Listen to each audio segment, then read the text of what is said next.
17 trillion, 199 billion, 734 million, $925,716.05. Brillig.com shows this as the current amount of U.S. national debt as of this morning. As of today, this number doesn't mean much. I'm sure many of you are asking yourself how a number that large could not mean much. And a short answer, because the US dollar is the current world currency and we control the printing of that dollar. Unfortunately for us, the rest of the world has taken notice to the amount of debt we have. Per ZeroHedge.com, China, currently the second largest economy in the world, is making a push to replace the dollar as a world currency. Not only is China's national debt approximately 1/7 the size of ours, but according to theblaze.com, we owe them 1.3 trillion. The China yuan is probably looking more and more enticing to the rest of the world as each day passes. If they were to succeed, while we not only have this amount of debt, but especially while that debt is growing, we could see our economy crumble to the point where the Great Depression would look like a walk in the park. I love my country. I love the fact that we are a melting pot of cultures. I love that you can start from nothing in this country and be anything you want if you're willing to put in the hard work. I love that we encourage our citizens to strive for greatness. Just think about the impact the United States of America has had on the world in less than 250 years. What I'm about to ask of you today is going to sound crazy to many of you. Before I spent the time to really look into how our government works, I would have scoffed at the idea as well. I grew up in the MTV generation, Rock the Vote, movie stars and musicians promoting the Democratic Party. I bought in. I even took part in a mock presidential debate in 8th grade where I played the part of Bill Clinton. I am one of the most socially liberal people you will ever meet. I support gay marriage. I'm pro-choice. I'm agnostic, but I have a deep appreciation for the positive impact religion can play in people's lives, and I support freedom of religion for everyone. Here's the thing. We can't afford to choose our political party based on social issues, but we can change the social views of a political party from within. Today I'm going to discuss 3 things with you. First, I'm going to give you a brief history of some misconceptions of the Republican Party. Second, I'll give you an overview of their core beliefs. And finally, I will go over how each of us can be part of a positive change in our country's future.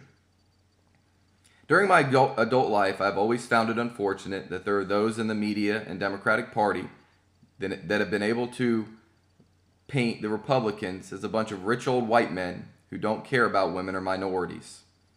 Somehow, over the last 40 years, these same people have been able to rewrite history. If we look throughout the major positive social changes in our country's history, we will see a common theme. In early 1865, the 13th Amendment was passed, effectively ending slavery in the U.S. It was a Republican president, Abraham Lincoln, and a Republican House and Senate that led the charge. According to MrLincolnandFreedom.org, all 109 Republicans in the House voted for the 13th Amendment, versus only 10 Democrats. 56 Democrats voted against it, and many chose not to vote at all. An article on Spectator.org from last year discusses the numerous attempts by the Republicans to give women the right to vote between 1878 and 1919. The Democratic Party was able to stop them each time until the Republicans gained control of both the House and the Senate in 1919 and were able to pass the 19th Amendment, finally giving women the right to vote. According to an article on PolitiFact.com, the Republican Party fought hard for civil rights bills in the 1960s, including voting 80% yes to pass the Civil Rights Act of 1964 versus only 61% from the Democrats. The reason I bring this up is mainly due to the exit polls of the recent presidential election.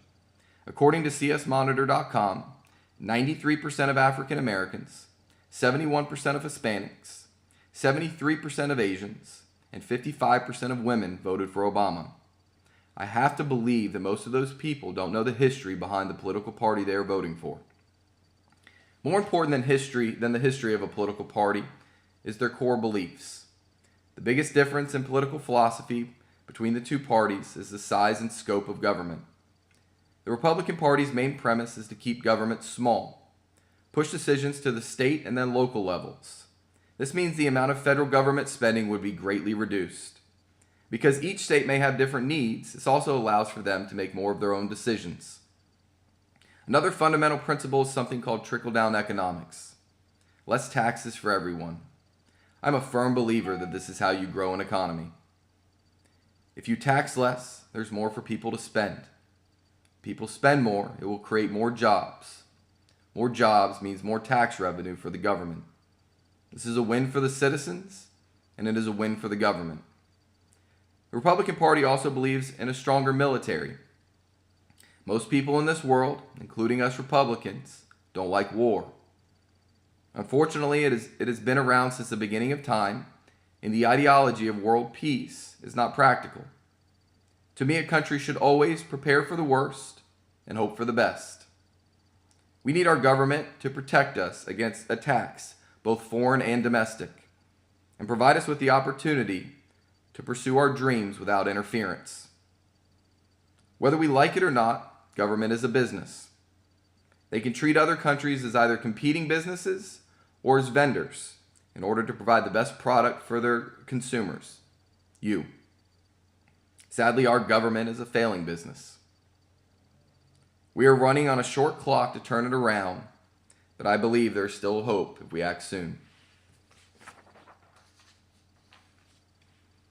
As an individual, you have to make financial decisions based off of what you can afford. Our government should do the same.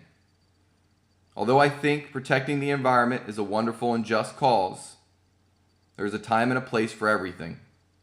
For our government to spend hundreds of billions of dollars on unproven energy companies like Solyndra, while our economy is suffering and we are multi-trillions in debt, baffles me. We need to stop the reckless spending, and we need to stop it now. I hope I have opened your eyes to see that Republican is not a four-letter word. History has shown us that social issues change over time, and that politicians look to their base to determine their stance on social issues.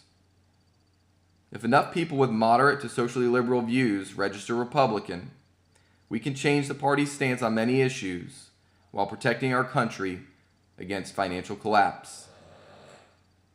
I thought it was important to shine some light on common misconceptions of the Republican Party, give a better understanding of the core principles, and show how we can help our country have a more prosperous future. I hope that each of you will consider the information I've given you today, do some research on your own, and educate yourself on politics. I encourage each of you to register Republican if you aren't already, and vote in the primary elections. This is where you can choose a more moderate candidate and change the social direction of a party. Then I hope you will vote Republican in all general elections and help our country avoid an economic collapse. History has shown us that one day America will fall the same as every other superpower or empire.